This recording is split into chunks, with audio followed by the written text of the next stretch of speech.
I'm a paleontologist. I study things that happened tens of millions of years ago. And yet, here I am at a World Economic Forum conference that focuses on the impact of the Fourth Industrial Revolution. You're business people and scientists of various sorts, and I think probably most of you are focused on next year or 5 years from now and aren't particularly often thinking about the deep past. I'm going to try to convince you that's a good thing to do. There have been enormous developments in understanding the past and in thinking about the past, and of course, nearly everyone understands that humans now have a global impact. So what I want to do is help you make use of that information and that perspective that we have from looking into the geologic past. But before I start, I need to admit that when I started looking at fossils, I wasn't thinking about anything except having a good time. This is my first field season, 1972, Wyoming. I'm I can stand next to myself here. I've changed a little bit since then. But this is when I discovered that collecting fossils was an enormous amount of fun. The discovery, an incredible thrill. And that summer we found fossil mammals, dawn horses, fossil alligators, fossil primates, and also began to find these incredibly delicate leaf fossils that hadn't seen the light of day in 50 million years or more. That was an incredible thrill, the thrill of discovery. And also, it was just an incredibly beautiful place to work, a desolate landscape, nobody on it, living in a tent for weeks at a time, bombing around the Badlands in an old truck and spending hot days digging up fossils and discovering these new things. I could really have spent my whole life doing nothing but that and just enjoying it. It affected my brain and my perception of time because walking up and down these layered hillsides, you really feel you can transport yourself through time just by taking a step up or a step down. And it changed in 1990 when a couple of my climate science colleagues published this paper with a map in it. This map is generated by a computer simulation of climate 50 million years ago. And what caught my attention about the map were these big gray areas in the middles of the continents at high latitudes where the winter temperature was far below freezing as just the average temperature for the coldest month. And the reason that caught my attention was because it absolutely had to be wrong. The reason it had to be wrong was because we paleontologists had been collecting fossils from these places for over a century, even at this time. And those fossils told us that the winters were really mild. The climate was very warm. This is a forest of dawn redwood trees growing on the shores of the Arctic Ocean, not much more than 1,000 kilometers from the North Pole 50 million years ago. Places where we had evidence for vegetation like what grows along the southeast coast of the United States today or the east coast of China, in places where today the ground is frozen year-round. There were palm fossils. We had fossil palms from less than 200 kilometers south of the Arctic Circle, and all down the coast of Alaska and in the middle of North America in the Rocky Mountain region, palm trees. In Wyoming, where it's bitter cold in the winter today, there were alligator fossils. So clearly something was wrong with the model.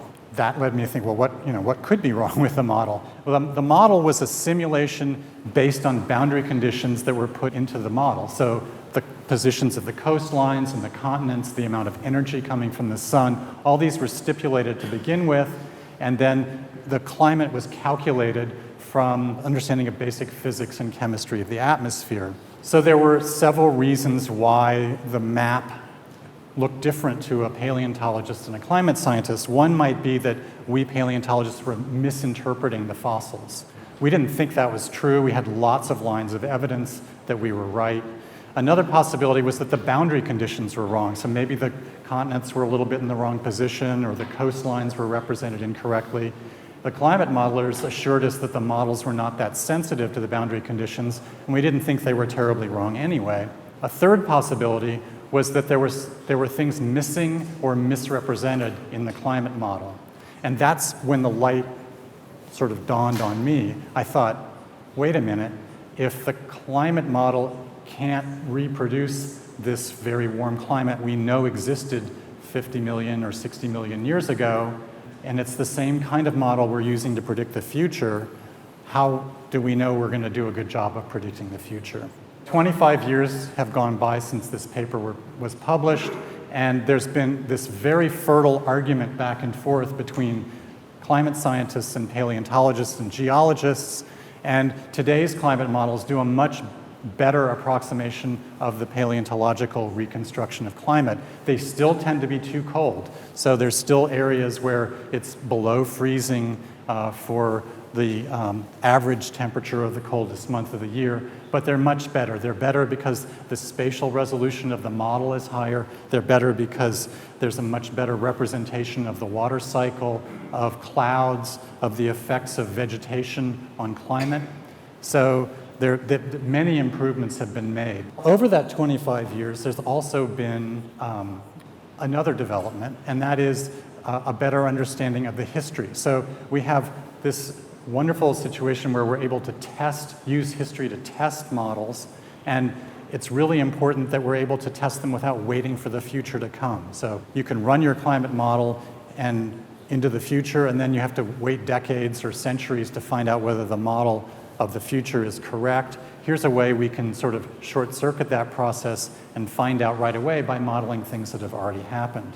But another thing that was happening through this same time interval is an improved understanding of the climate history of the planet. And that's best represented by this graph, which shows the temperature history of the last 66 million years as read from deep sea sediments. And it's represented here in deviation from the modern. So you can see that most of this time the Earth has been much warmer than it is now. We already knew that, but one thing that we didn't know about were very short events. We call them hyperthermals. These are planetary heat waves that lasted for tens of thousands or hundreds of thousands of years. And the biggest of these planetary heat waves is called the Paleocene-Eocene thermal maximum, or PETM for short.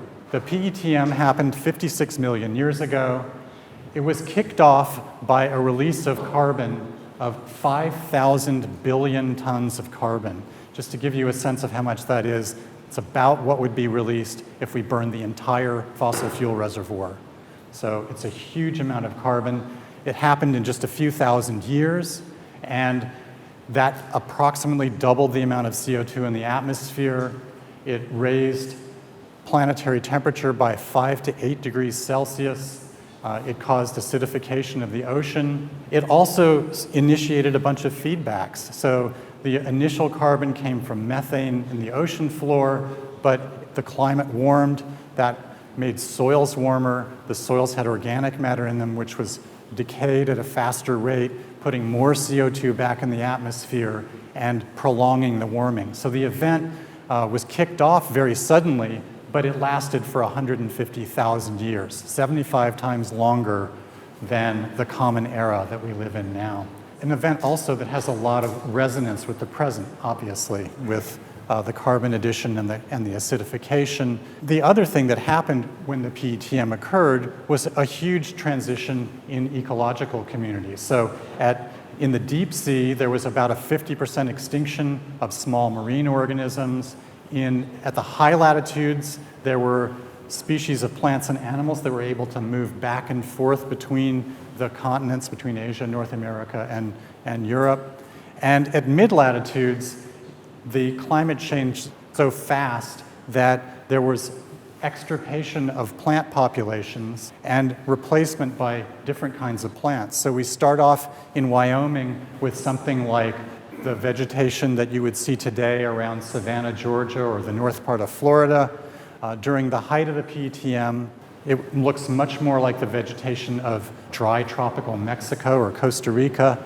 And then as the event tails off 150,000 years later, we get a return back to the kind of vegetation we started with. There were also effects higher up the food chain. These are photographs of leaves showing fossilized insect bites on fossil leaves, which is a pretty amazing thing that they're preserved at all. The amount of insect damage on plants rose dramatically during the PETM because of the increased temperature, but also probably because the higher CO2 in the atmosphere. Plants have been observed today to make less protein when there's more CO2 in the atmosphere, and that forces the insects to eat more in order to get the same amount of nutrition. There are also effects on mammals. These are teeth of some of the earliest horses, and you can see this jaw here is from the very earliest part of the PETM. This is approximately the very first horse in North America or anywhere. And this one comes from the height of the PETM when the temperatures were warmest. This animal was about 40% smaller than that one. So the mammals dwarfed, probably also related to increasing temperature and food that was less nutritious. Let's bring this forward to the present day and think about that. We have this event that's really useful in thinking about the present. There are also ways in which it's very different from the present. The ways in which it's different from the present, frankly, are kind of scary. The PETM took place in a world without ice caps. There were no ice caps before the PETM. Today we have ice caps. And as a result of that, as the climate warms, you melt polar ice caps, you expose new ground, that warms because it absorbs more solar radiation, and you accelerate the warming trend. In the PETM, that wasn't true. You also, of course, raise sea levels. A climate system like we have now is actually probably more sensitive to a big carbon release than the climate system of the PETM was. The other big difference between the PETM and today is us. We know what we're doing. We're releasing carbon to the atmosphere, and we can control that. This puts our current state in a little bit longer context than probably most of you are used to thinking about. It's a record of carbon dioxide in the atmosphere that comes from air bubbles in the Antarctic ice cap. It goes back 800,000 years.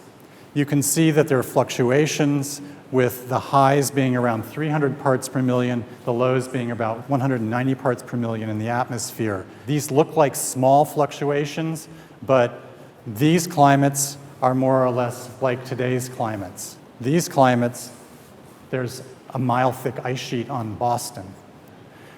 Very big fluctuations in climate. They have a huge effect. So here we are now in 2016. Since the beginning of the Industrial Revolution, the amount of carbon in the atmosphere has gone up by about 40%. And in a business as usual scenario, it will more than triple by the year 2100. This is like the PETM on steroids. It's a bigger relative increase in CO2 happening maybe 10 times faster than the onset of the PETM. But this graph still doesn't give you a sense of what happens going forward. And this is really my big message. It doesn't think into the future as far as we need to be thinking into the future. Here's a little bit longer view into the future. This is a projection of temperature change to about the year 2250, showing two scenarios, one in which carbon release into the atmosphere, carbon emissions reach a peak in the next decade or so, and then decline and go and stop entirely by the end of the 21st century.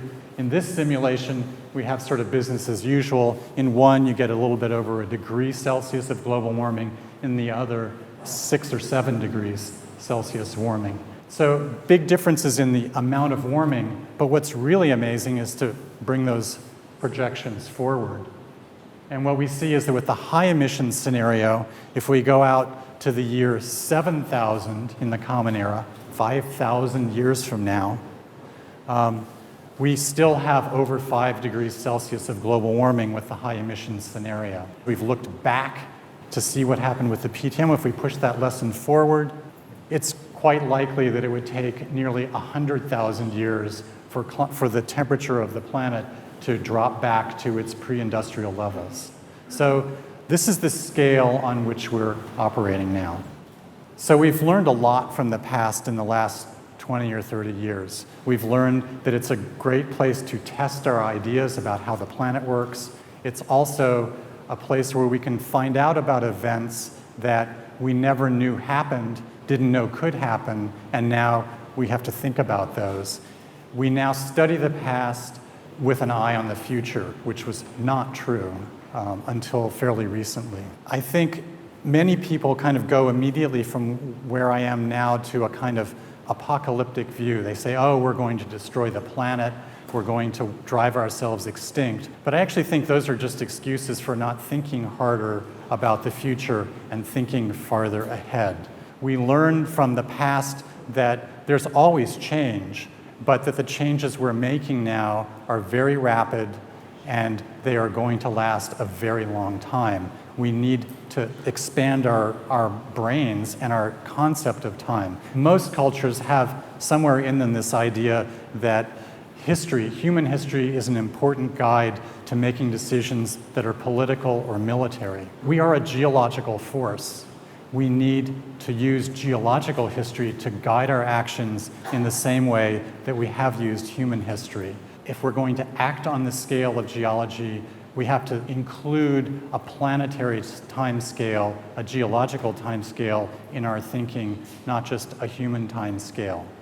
We have to stop doing crisis management and start doing planet management. For those of you who are in the business of changing minds and economies, my hope is that people look back on us 1,000 years from now and say, this was the time when humans began to factor in their own power and the durability of the changes they were making. Thank you.